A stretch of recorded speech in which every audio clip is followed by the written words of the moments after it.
SSTV news కు స్వాగతం. Private online app బాధితులను ఆదుకోవాలని ఏపీ గవర్నర్ డీజీపీలను రాతపూర్వకంగా కోరినట్లు నంద్యాల జిల్లా వినియోగదారుల రక్షణ సంఘం కన్వీనర్ ఏఈ నాగరాజు ఆదివారం తెలిపారు. ఆంధ్రప్రదేశ్ రాష్ట్రంలో రుణ యాప్ యజమానుల ఒత్తిడిలను తట్టుకోలేక వేలాది మంది ఆత్మహత్యలకు పాల్పడ్డారని అన్నారు. గత నెల రోజుల క్రితం ముస్లిం వ్యక్తి ఆత్మహత్యకు పాల్పడడం, మున్సిపల్ సిబ్బంది రైలు కింద పడి మృతి చెందడం లాంటి ఘటనలు ఎన్నో చోటు చేసుకున్నాయని ఆవేదన వ్యక్తం చేశారు.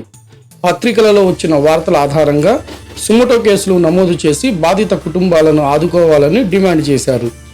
రుణ యాప్ యజమానుల వేధింపులపై గతంలోనే ఏపీ గవర్నర్కు డీజీపీకి ఫిర్యాదు చేశామన్నారు. బాధితులకు రక్షణ కల్పించకుంటే ప్రజా వ్యాజ్యాల కింద హైకోర్టు చీఫ్ జస్టిస్కు ఫిర్యాదు చేయనున్నట్టు తెలిపారు.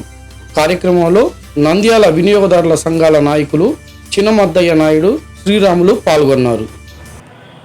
నా పేరు ఏఈ నాగరాజు. నేను నంద్యాల జిల్లా వినియోగదారుల రక్షణ సంఘం అధ్యక్షుడిగా పనిచేస్తున్నాను. ముఖ్యంగా ఈరోజు వినియోగదారుల సంఘం సమావేశంలో మాట్లాడుతున్న విషయం ఏమనగా, ఆంధ్రప్రదేశ్ రాష్ట్రంలో ప్రైవేటు రుణ వ్యాపార ద్వారా వేలాది మంది చనిపోతున్నారు, ఆత్మహత్యలకు గురవుతున్నారు. ఎంతోమంది గ్రామాలు వదిలిపెట్టి వేరే ప్రాంతాలకు కూడా పోయి చనిపోతుంటే కూడా ఇంతవరకు ఆంధ్రప్రదేశ్ ప్రభుత్వం ఎటువంటి చర్యలు తీసుకోలేదు. మేము 11 నెల 2022 సంవత్సరము ఆంధ్రప్రదేశ్ రాష్ట్ర గవర్నర్ గారికి వినియోగదారుల సంఘం తరఫున ఒక ఫిర్యాదు చేసి ఉన్నాం. రుణ వ్యాపారస్తులపై చర్యలు తీసుకోండి అని చెప్పి గవర్నర్ గారు పంపిస్తే, గవర్నర్ గారు 29/12/2022 సంవత్సరము ఆంధ్రప్రదేశ్ రాష్ట్ర డీజీపీ గారికి మా ఫిర్యాదుని పంపి ఉన్నారు. అయితే రాష్ట్రంలో దాదాపుగా 2 సంవత్సరంలో పైన కూడా ఆంధ్రప్రదేశ్ రాష్ట్ర డీజీపీ గారు ఎటువంటి చర్యలు తీసుకోలేదు. రుణ వ్యాపారస్తులపై చర్యలు తీసుకోవడం కానీ, ఆన్లైన్ రుణ వ్యాపారాలను బంద్ చేయడం కానీ జరగలేదు.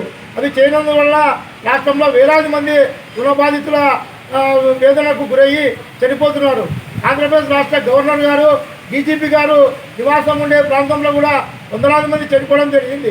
ఇప్పటికైనా ఆంధ్రప్రదేశ్ రాష్ట్ర గవర్నర్ గారు వెంటనే డీజీపీ గారికి మా యొక్క సూచనలను పంపించి ఇప్పుడు రాష్ట్రంలో పోలీసు వ్యవస్థ ద్వారా రుణ బాధితులకు భరోసా కల్పించాలని చెప్పి కోరుకుంటున్నాము.